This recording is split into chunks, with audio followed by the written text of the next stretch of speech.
பிரபல யூடியூபர் மற்றும் bike racer TTF வாசனை பற்றி எல்லாருக்குமே தெரியும். ஸோ இவர் செல்போன் பேசியபடி காரை ரொம்ப வேகமாக ஓட்டியிருக்காரு அப்படின்னு டிடிஎஃப் வாசன் மீது மதுரை போலீசார் வழக்கு பதிவு பண்ணியிருக்காங்க. அதை பற்றி தான் இப்போ இந்த வீடியோவில் பார்த்து தெரிஞ்சுக்க போகிறோம்.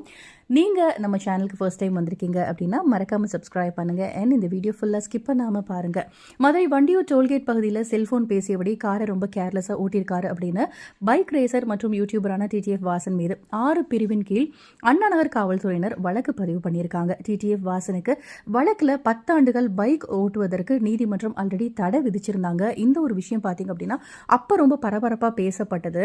ஸோ இந்த நிலையில் டிடிஎஃப் வாசன் இப்போ கார் மூலமாக தான் எல்லா இடத்துக்குமே போயிட்டு வந்துட்டு இருக்காரு. அது மட்டும் இல்லாமல் கார் ஓட்டியபடி வீடியோவாக பதிவும் பண்ணிட்டு வந்துட்டு இருக்காரு. இந்த நிலையில் கடந்த 15ஆம் தேதி இரவு 7:50 மணிக்கு வண்டியூர் டோல்கேட் பகுதியில் காரை ரொம்ப அஜாக்கிரதையாக ஓட்டியதாகவும் கவனக்குறைவாகவும் பொதுமக்களோட உயிருக்கு ஆபத்து ஏற்படுத்தும் விதமாக செல்போனில் பேசிக்கிட்டே கார் ஓட்டியிருக்காரு. மேலும் அந்த ஒரு செயல் காரோட டேஷ்போர்டில் கேமராவும் வச்சு அதை பதிவு பண்ணியிருக்காரு. பதிவு பண்ணது இல்லாமல் அவரோட யூடியூப் சேனலில் இந்த ஒரு வீடியோவை அப்லோட் பண்ணியிருக்காரு. இது குறித்து மதுரை மாநகர ஆயுதப்படை சார்பு ஆய்வாளரான சமூக ஊடக பிரிவு கண்காணிப்பு அலுவலகருமான மணிபாரதி அப்படிங்கிறவர் புகார் கொடுத்திருக்காரு. அந்த புகாரின் கீழ் அண்ணா நகர் காவல்துறையினர் பைக் ரேசரான டிடிஎஃப் வாசன் மீது 6 பிரிவின் கீழ் வழக்கு பதிவு செஞ்சிருக்காங்க.